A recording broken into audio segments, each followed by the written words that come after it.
Hi, this is John Reed at the last day of Constellation Connected Enterprise, and I have Heather Willem of Two Line Studios. Hi, Heather. Hi, how are you? I'm good. We have a bit of background noise, but this is life at the last day of an event with a last-minute video shoot. You're standing in front of your art, and this art was created live on a session-by-session basis, which is pretty cool. Yep. So, for example, I'm going to write about this session. This one is on the last generation of To Manage Only Humans. This was a really good panel with some really sharp customers. Yep. And I'm going to write about this because they had some really good stories. So you're hanging out in the keynote and you're writing. Do you feel pressure when you're doing that? I don't anymore. I've been doing this for about 20 years. Yeah. So my listening skills have gotten very strong. I'm good at synthesizing, and when I have my pen in hand, I just know that my job is to be present and to listen and to pull out the key ideas for everyone in the room. Cool. Hi, Gina. We're shooting a video. Can I help you in some way? Oh my gosh, I wanted to see this poster that this wonderful lady developed for us during our talk. Okay. Our Okay. Right. So you're doing this live. You don't feel nervous anymore. But what are you trying to do here? What are you trying to capture? Let's use this one as an example. Like, how does this work? Sure. Well, as the panel is on stage and having their conversation, we are set up usually off to one side of the stage with our easels, this giant whiteboard. And I know, as I mentioned, my job is to be present and to listen. So what am I listening for? I'm listening for the key ideas that are shared from the stage, the content and the stories that support those ideas, but I'm also listening to the room. I'm listening to the people in the space, like what their reactions are. I'm listening for the energy of pause, that's held in the pause. So my goal is always to capture the biggest ideas, the most important ideas, support them with a visual story so people can remember that content. And then overall, when the meeting wraps, when that conversation wraps, there is one single image that synthesizes the whole conversation. And to show you the power of it, we just got interrupted during our video shoot from a panelist who was so eager to see their illustration. So that shows you how meaningful that is. Yeah. So I would love to talk a little bit about that, because I think that what we're doing, it's a gift. And it's a gift in several ways. Like, one, it's for the audience. Yep. So they can have that memory of the conversation. Yep. They can take it with them and recall that information later.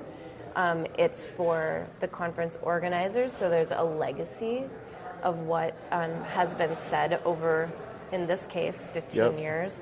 And then it's also really a gift to the speakers, because as humans, which was a very important part of this conversation over the past 3 days, Keep going. what we all desire is to be heard and to be understood. So the greatest gift that we can give somebody is our attention, and that's what we are doing when we're in this space. We're giving our attention, we're listening, we're reflecting what's being said. And so the speakers often do see it as a gift, because not only is it a memory of what was said on stage, but they know that their messages were received and understood. Right. And the other really cool thing that I like about this is that there's like this instant gratification thing where I did a couple panels, right? So I come off stage and I get to see how you interpret it, because I did this one on AI and the future of like how we thrive amidst machines. What are the struggles? Like, how do we make this all work in a more human way? And it was something really important to me. And then I got to see how you rendered it, and then I could take a picture and I could share it socially, which I think is really big too, because it's a really great way of quickly engaging with the ideas. Otherwise, if you're not here, you don't really know, and it's really hard for me to go out on a social thing and say, oh, I just had an awesome panel. Right. Like, who cares? But Right. if I can share this art, it really gives people a sense of like what we got to, which I think is really cool. Awesome. Thank you. Yeah. And then there's this whole other piece of this, right, which is, well, there's two pieces. One is the way how AI impacts all of this, and I wrote an article about this, which we'll get to, Yeah. I think, a little bit. Awesome. But the other thing is also, this is not the only thing that you do is document events. You also look at how this type of storytelling can affect organizations internally, and you've worked also with nonprofits and stuff like Yeah. that. So there's some really amazing things you can do. Do you want to just share for a moment, like kind of what that feels like to be Sure. a part of? Yeah, a lot of the times we're brought in to design and facilitate innovation sessions. We are brought in to visualize the strategy for a board, for a board meeting, or maybe a new C-suite is coming into a position and they want to bring their new team along and integrate their ideas with their path going forward. And then we also do these incredible, like very beautiful journey maps, very similar to what you and I did together with Ona's help. Yep. But taking these complex ideas for strategy and then creating a journey map for the team so they can always see where they are in the process of making meaning and having impact in the organization. Cool. Yeah, let me get one more shot of another one here. Maybe I'll try data to decision so y'all can see that one. Oh, that one didn't come out too good. Let me try. Let's try data-driven CX strategies. Yeah, here we go. So here's another one, just giving you guys a little bit of a feel, but there's way more of these online. Okay, now we have to have a hard conversation. We have to talk about AI for a minute. I wrote about this in the context of your work, but what is your general take on AI in the midst of the work that you're trying to do? It's complicated, right? From a very practical perspective, I see the AI tools and the LLMs and ChatGPT and all the things as a tool. It's kind of, I think of it as Photoshop. Like when I first was doing photography, I was in the darkroom. I loved getting my hands in the chemicals, which is totally toxic.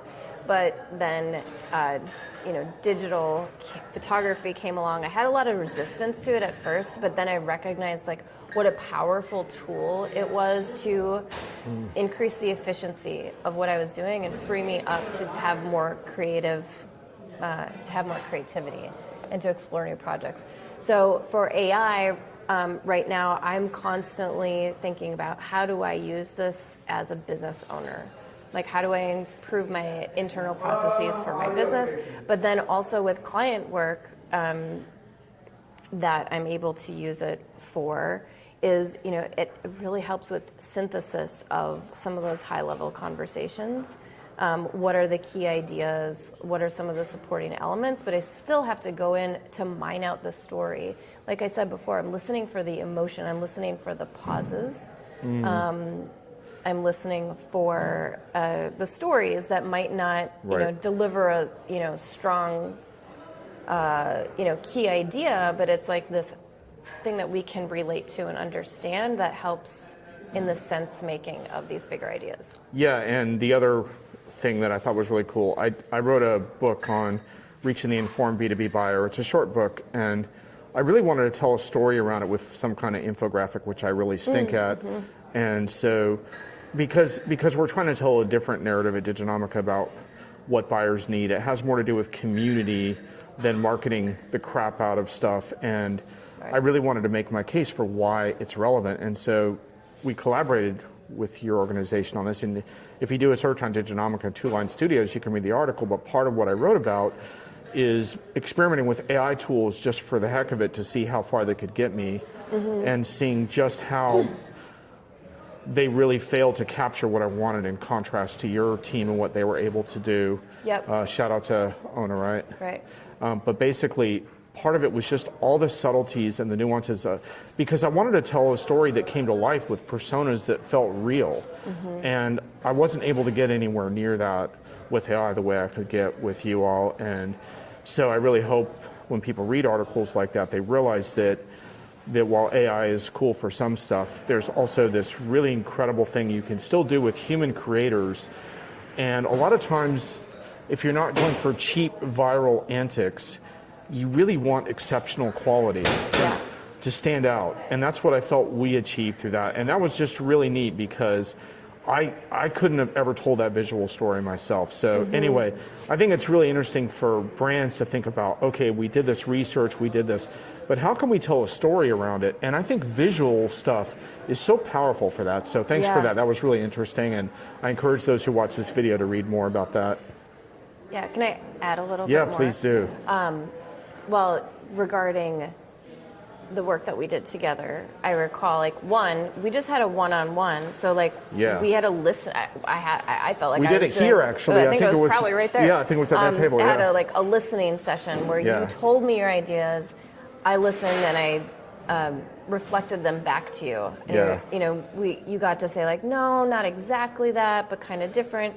And then I could ask questions that maybe the AI wouldn't ask, like, oh, well, what's the emotion that you're looking for? What's the story? Like, what's the nuance? And I remember that is what we really specifically worked on closely. You also asked me what I didn't like. Yes.